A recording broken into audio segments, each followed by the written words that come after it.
మీ అందరి సూచనల మేరకు కావలిలో సుపరిపాలన అందించే దశగా కావలిని ప్రశాంతమైన కావలిలో ప్రజలందరూ కూడా స్వేచ్ఛగా జీవించే విధంగా ఎటువంటి భయాందోళనలకు గురి కాకుండా గతంలో కాకుండా వర్తమానంలో ప్రజలందరూ కూడా స్వేచ్ఛగా జీవించే విధంగా మాతో పాటు మీరు కూడా ప్రచారం చేస్తూ ప్రజలందరినీ ఉత్తేజపరుస్తున్న పత్రికా ఎలక్ట్రానిక్ మీడియా విలేకరులందరూ కూడా పేరు పేరున ధన్యవాదాలు తెలియజేస్తున్నా. కావలి ప్రజలు నన్ను మంచి మెజారిటీతో గెలిపించడం, కావలికి సేవ చేసే భాగ్యాన్ని అందించడం, మా కార్యకర్తలు నాయకుల యొక్క మనోభావాలకు అనుగుణంగా నడవడం, ఫ్రంట్ నాయకత్వంలో ఈ రాష్ట్రంలో శ్రీ నారా చంద్రబాబు నాయుడు గారు ముఖ్యమంత్రిగా 4వసారి అయినందుకు ఈ సందర్భంగా వారికి ప్రత్యేక అభినందనలు ధన్యవాదాలు తెలియజేస్తూ కావలి తెలుగుదేశం పార్టీ శాఖ తరఫున అదేవిధంగా బీజేపీ జనసేన తరఫున వారికి ప్రత్యేకంగా ధన్యవాదాలు తెలియజేస్తున్నాం. వారి ఆధ్వర్యంలో ఈ రాష్ట్రంలో అభివృద్ధి చాలా స్పీడ్గా జరుగుతుందని, పేదవారు స్వేచ్ఛగా జీవించే విధంగా ఉంటుందని, పేదలందరికీ కూడా న్యాయం జరుగుతుందని, మన ప్రాంతం ముఖ్యంగా అభివృద్ధి చెందుతుందని ఆకాంక్షిస్తున్నాం. మంచి పోర్టుఫోలియోలు ఇచ్చి అందరికి కూడా మంచి వ్యక్తులను ఈరోజు మంత్రులుగా రాష్ట్రానికి అందించిన వ్యక్తి శ్రీ నారా చంద్రబాబు గారు.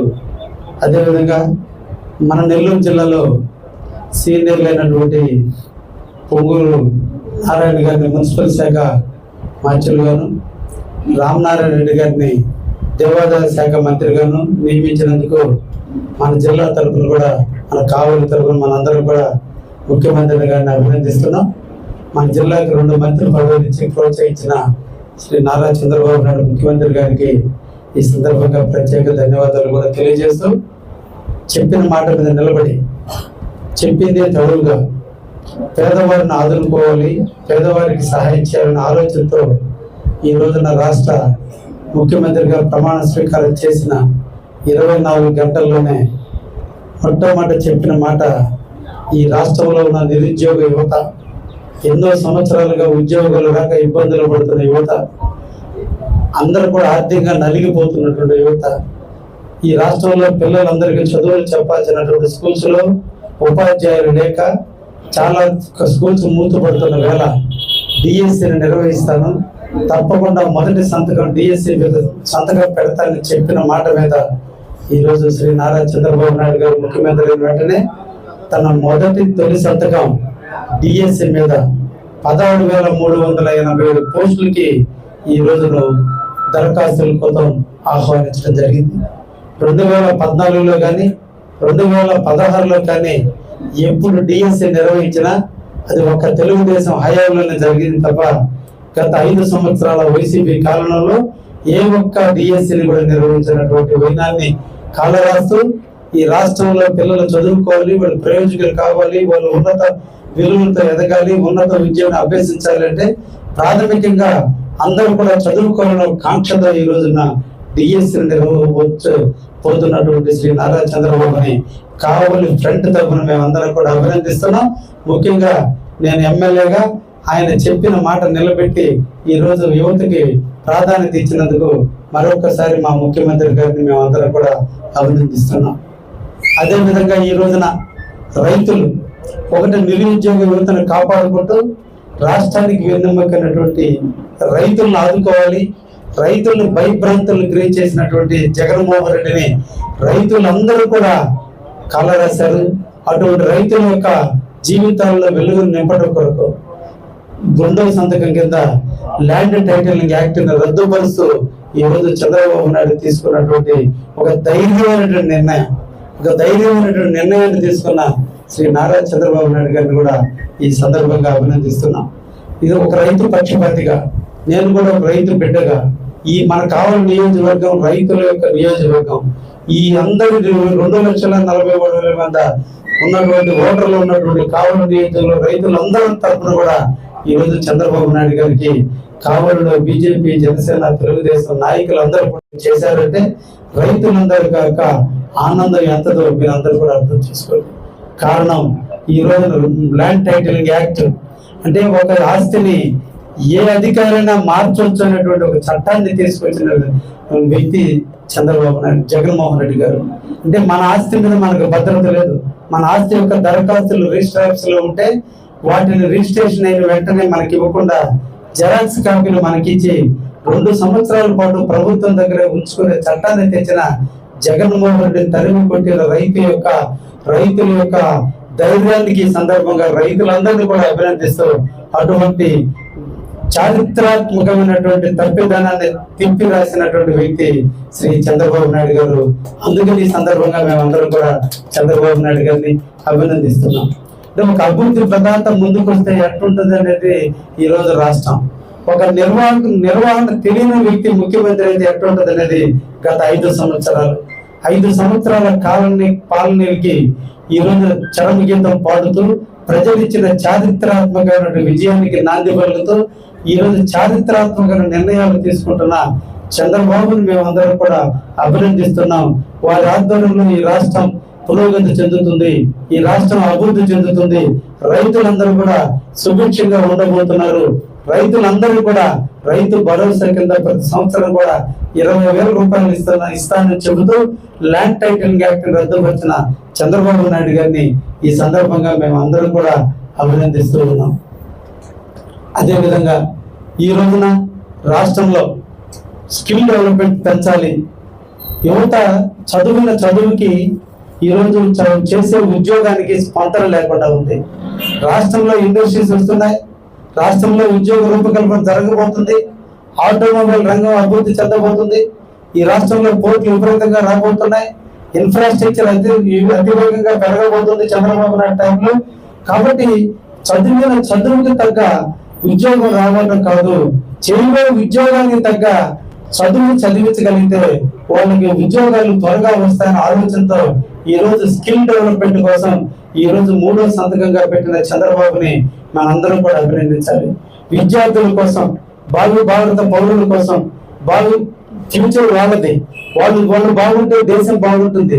రేపటి రోజు కోసం, రేపటి వాళ్ళ అభ్యున్నతి కోసం, రేపటి వాళ్ళు ప్రయోజకులు కావడం కోసం ఏ రకమైన చదువుకుంటే వాళ్ళ జీవితాలు బాగుంటాయో ఆ రకమైనటువంటి దాన్ని అందించాలనేటువంటి ఆలోచనతో చంద్రబాబు నాయుడు ముందు చూపుతూ చేసినటువంటి నిర్ణయమే ఈ స్కిల్ డెవలప్మెంట్.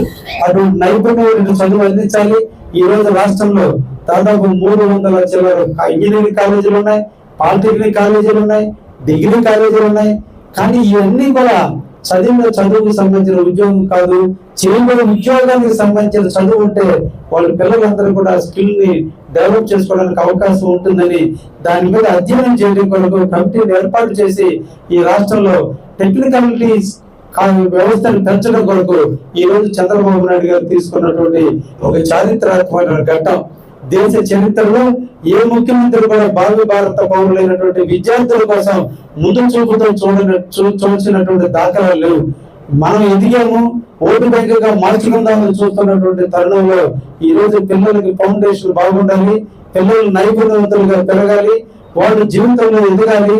కాబట్టి వాళ్ళు ఎదిగేదానికి కావాల్సిన అవసరమైనటువంటి సదుపాయాలలో మొట్టమొదటి ఎడ్యుకేషన్ వ్యవస్థ, అటువంటి టెక్నికల్ ఎడ్యుకేషన్ వ్యవస్థను పెంచితే బాగుంటుందన్నటువంటి ఆలోచనతో చేసినటువంటి నిర్ణయానికి మేమందరం కూడా కావలి నియోజకవర్గం తరఫున, కావలి ప్రజలు, కావలి యువత, కావలి భవిష్యత్తు తరాలకు చెందబడిన అందరి తరఫున కూడా ఈ రోజు రాష్ట్ర ముఖ్యమంత్రిని మేమందరం కూడా అభినందిస్తూ మొన్నటి రోజున ఈ కావలిలో అందరూ కూడా పాలాభిషేకంతో, స్వచ్ఛమైన పాలతో, నిర్మలమైన మనస్సుతో అందరూ ప్రజలు అభినందించినారు. మేమందరం కూడా కావలి తెలుగుదేశం పార్టీ తరఫున, జనసేన, బీజేపీ తరఫున అందరూ కూడా ఈ రోజు వారిని అభినందిస్తూ వారి నాయకత్వంలో ఈ రాష్ట్రం ఇంకా ముందుకు పోతుందని, వారి నాయకత్వంలో ఈ రాష్ట్రం బాగా అభివృద్ధి చెందుతుందని కూడా ఈ సందర్భంగా మీ అందరికి కూడా తెలియజేస్తున్నాను.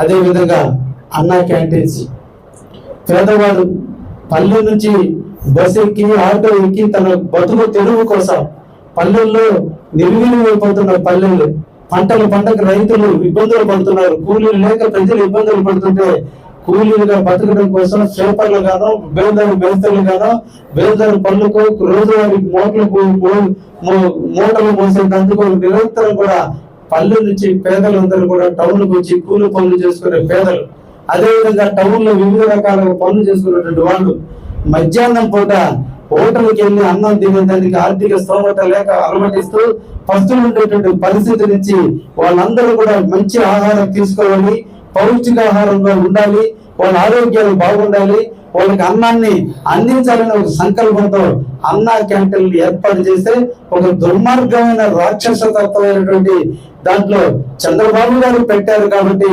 అన్నం తినే వాళ్ళు కూడా అన్నం తినకూడదని ఒక కక్ష సాధింపుతో ఈ రోజు అన్నా క్యాంటీన్లు మూసేసినటువంటి వైనం.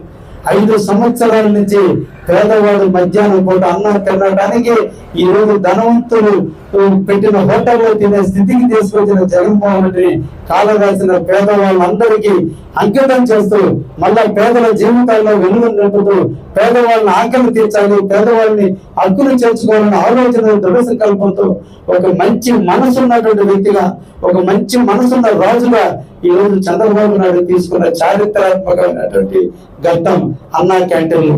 ఆ త్వరలోనే అన్నా క్యాంటీన్లు కూడా కారులను కూడా ఏర్పాటు చేయబోతున్నాం.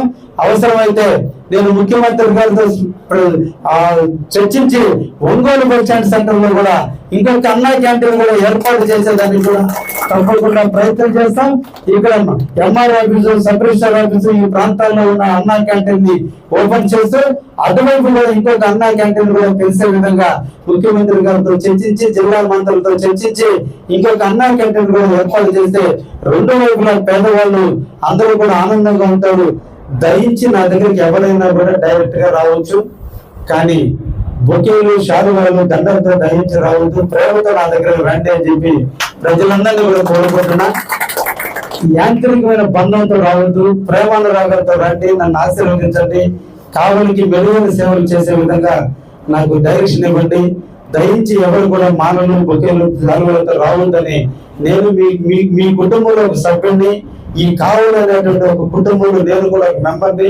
మీకు నాకు తారతమ్యత లేవు, మనందరం కూడా ఒకటే. మనందరం ఒకటే అనుకున్న రోజున ఇంటిలో కుటుంబ సభ్యుడిని ఎలా ప్రేమిస్తారో అలాగే ప్రేమించండి తప్ప నన్ను దూరం చేయొద్దని చెప్పి ఈ సందర్భంగా ప్రజలందరూ కూడా కోరుకుంటూ ఇంకొకసారి దండలు, శాలువాలతో రావద్దని సందర్భంగా మిమ్మల్ని అందరినీ కోరుకుంటూ